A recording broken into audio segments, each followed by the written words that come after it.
Jogo do Poder, recebendo hoje o prefeito de São João de Meriti, Sandro Matos, e contando com a participação do jornalista Walter Diogo. Prefeito, no bloco anterior estávamos falando de saúde, eu queria continuar falando de saúde. Ou seja, a lei de responsabilidade fiscal limita a contratação de pessoal. O senhor recebe recursos federais para contratar mais médicos, mais enfermeiros, ou seja, para montar a estrutura de saúde, mas fica, de certa maneira, bloqueado pela lei de responsabilidade fiscal. Não pode, então, usar o recurso, é isso? É mais ou menos isso, porque, por exemplo, você teve uma queda acentuada da arrecadação de repasse, seja repasse fundo de participação municipal ou também repasse do governo do estado, tipo ICMS e outros tributos. Quando você tem queda de repasse, por exemplo, se eu tenho gasto, formulado lá em mais ou menos 50% de gasto com o pessoal de recurso próprio, a lei deixa claro que eu posso chegar até 51 como providencial ou no máximo 54. Resumindo, se eu diminuo a arrecadação, automaticamente sobe esse percentual. Isso quer dizer que a lei me impede de fazer contratação.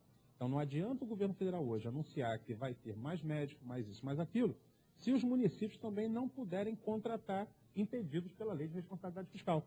Daí a importância da gente ter mandado, por exemplo, um técnico, eu mandei um técnico agora, sexta-feira, a Brasília, para discutir junto com os nossos técnicos lá em Brasília, para poder ver a possibilidade de como a gente poderia mudar a lei de responsabilidade fiscal no sentido de repasses fundo a fundo, e principalmente naquele que é específico para a saúde e para a educação, para que não limite a lei nesse caso específico, para a contratação, porque a gente tem para recursos a gente tem que dar uma atenção de fundo, principalmente, a gente tem que dar uma atenção principalmente nessa fase. A flexibilização muitas vezes ela é vista ou mal vista pela sociedade como se fosse uma facilidade. Não é, ao contrário, é para se adaptar a um novo momento do Brasil. Deixa eu lhe fazer uma questão. Olha aqui, quando você assumiu, os médicos ganhavam 4.700 e pouco, sim, não é isso mesmo? E você aumentou para 7.000, para poder conseguir médico, porque faltava médico na Baixada, tudo que é município. E você conseguiu aumentar o número de médicos, e aí melhorou o serviço de saúde. Agora o governo está oferecendo um dinheiro extra para quem contratar médicos e para os médicos irem para o interior.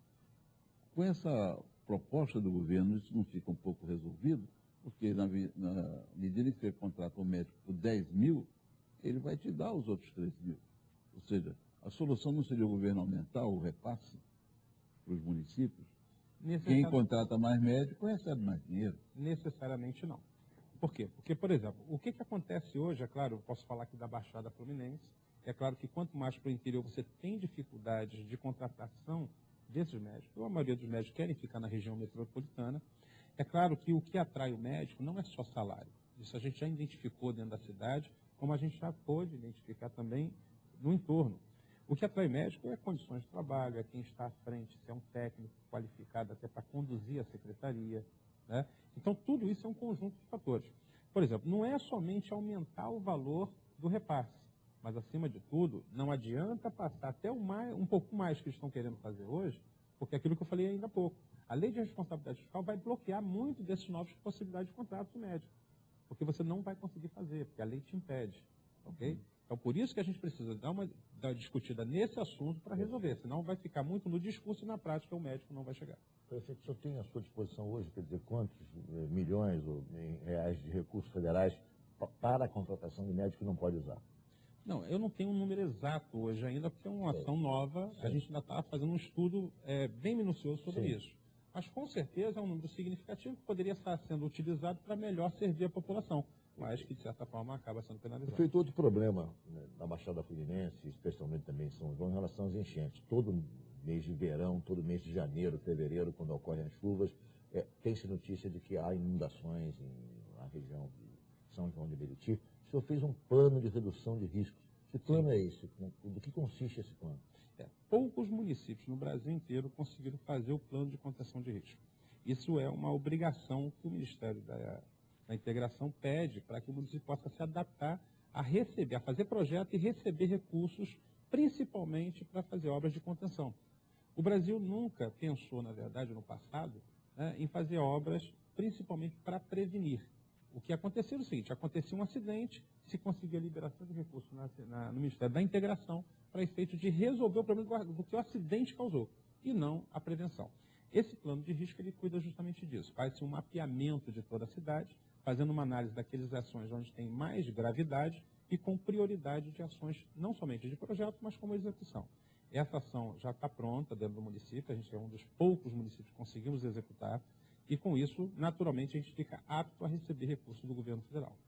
Após a elaboração desse plano de riscos, você já tem projetos, digamos, junto ao governo federal, exatamente para combater a possibilidade de danos, enchentes e catástrofes na cidade? A gente não só tem projetos, como já está em Brasília, tá? Em torno de quase 50 milhões de projetos. É claro que o fato da prefeitura, que isso é importante a sociedade entender, a maioria das prefeituras no Brasil não tem dinheiro para fazer obras de contenção, de encostas e de deslizamentos. O problema é o seguinte, que a prefeitura ela tem que fazer o quê? Tem que fazer justamente esse plano para, uma vez, elaborar projetos, encaminhar ao governo federal, que, por sua vez, é quem tem dinheiro para poder encaminhar ao município, por sua vez, fazendo licitação, iniciando obras. Esse papel que cabe ao município, nós já fizemos. Hoje, a gente precisa, na verdade, aguardar para a liberação do recurso do governo federal, para aí sim minimizar os problemas no período de crise. Mas eu vou deixar uma pergunta do Walter Diogo. Walter. Ele entrou com um pedido grande no pacto de recursos. Esse dinheiro não saiu ainda? Vai responder após o dentro de um minuto, voltamos com o prefeito Sandro Matos, de São João de Meriti.